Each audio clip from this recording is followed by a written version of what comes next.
Hi everybody, I'm Joe. I've been running a small software consulting company for the past couple of years, and now I'm doing this. And I have two partners in this, and Juan is one of them. The other one sadly could not be here today because he lives in San Francisco for a few more months. All right, Juan, ready? Yeah, ready.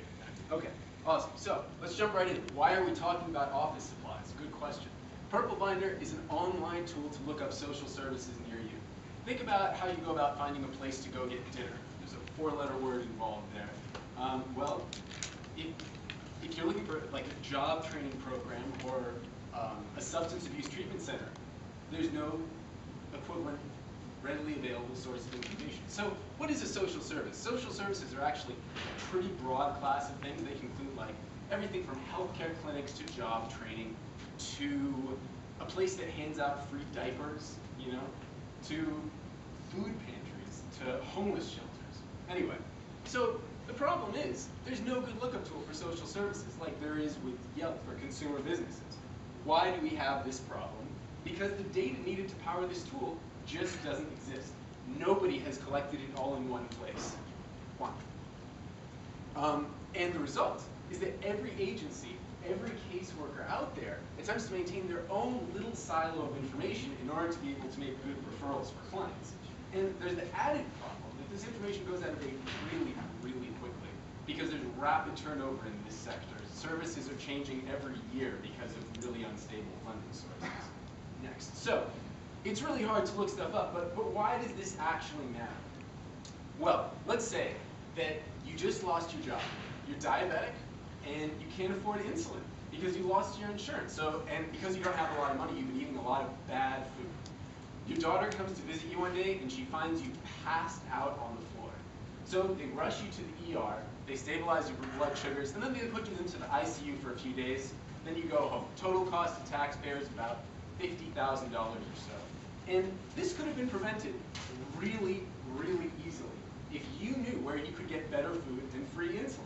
And speaking of which, I mean, shouldn't you have been told where you could find this when you got out of the ER so that you wouldn't end up back there again in 3 months? Because that hospital visit has only treated your acute medical condition. It hasn't actually addressed what's going on with you socially, which is why you ended up in the hospital in the first place. Another reason that being able to look up social services is important is that social workers are effectively in charge of helping people navigate this whole safety net, and they spend so much time just researching services for their clients, which they could be better spending actually helping their clients. So, let's take a step back and talk about what the big picture is here for civic apps. One of our topics today is the potential for open data to serve as a platform for apps and businesses, right? But in this space, we're finding that no local government has this data. Nobody has collected comprehensive data about the network of social services that form the city's safety net. So the more general problem here is, what do you do about a data gap? And we're going to table this for now, but we'll come back to it later. Come on, next slide. Now, hopefully I've convinced you by this point that we have to have this Purple Binder tool. We know why it's important, but I'll be the first to admit, we're not the first to try this. This is hardly a fundamentally original idea. One of the better known attempts to build a lookup tool for social services happened 10 years ago. It's a project called Real Benefits. It was funded by the MacArthur Foundation from the early aughts until about 2006. And it didn't really work. Their biggest problem actually was just convincing agencies to use it. Nobody wanted to adopt it. And the reason for that was twofold. One was that an agency had to decide at the leadership level to adopt it in order to be able to use it. And we're going to solve that problem by building a tool that can spread informally among social workers. The second problem was it was just really hard to use, so they had to provide training at the agency level so that people would just be able to use it. And hopefully Purple Binder will be much easier to use. That's something we're taking great pains to make sure of. Another challenge. This we learned from the Southside Health and Vitality Studies at the University of Chicago's Urban Health Initiative. Agencies will not update information about their own services. They'll say that they will, but they just don't actually do it.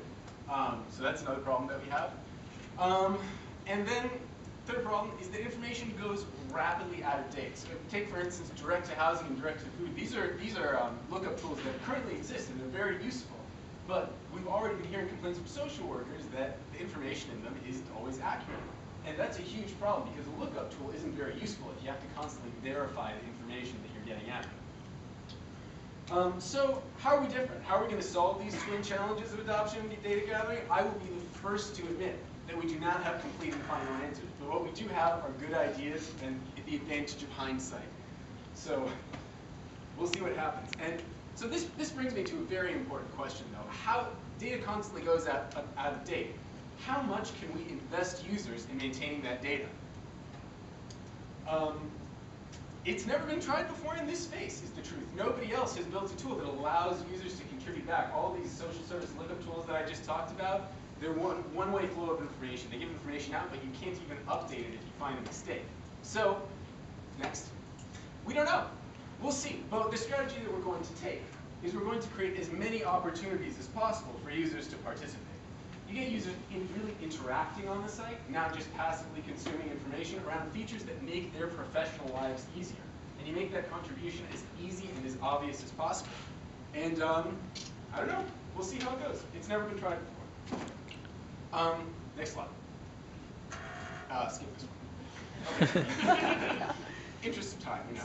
All right, so basic access to Purple Binder is going to be free. Searching for services, updating data, these things are always going to be free and open. But I make no bones about it, this is going to be a for-profit business. Why? Well, there might be some bigger lessons here from open government. First of all, data gathering is a huge task, and especially if government isn't doing it. It takes money. You need to either gather the data directly and just hire call centers and stuff to gather the data, or you need to iterate and iterate and iterate until you find a way to get your users to help you with the data, and that takes lots of time and effort too.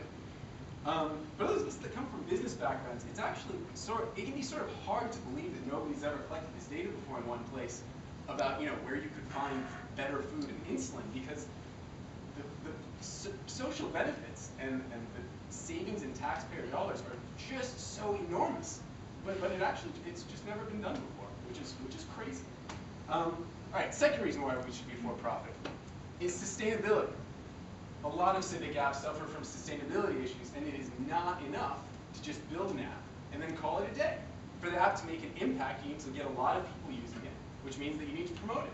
And then if you want it to be really useful over the long term, you also have to maintain it and grow it. And all of those things take a lot of work and a lot of time. And so it's going to be easier to do if you're getting paid for it, The trick, I guess, is, next slide. The trick, I guess, is how do you make money while still serving the public good? That's what we have to constantly ask ourselves as we try to start social enterprises. And sometimes that's a really hard question. But in this case, I think the answer is actually very clear, because better information about social services will lead directly to both business opportunities and social good. I can't even separate between them. That's about all I have to say for now. This is what's coming up next for us. We're launching our private beta on March 15th. We're doing lots of development. We're gathering the seeds of our data set. We have a great data set for the south side of Chicago, not as good yet for the north side. We use technology to build things. And yeah, I look forward to talking to you guys the rest of the day. And if you're interested in talking about this, you can tweet or Juan, who's right here. Thank you all.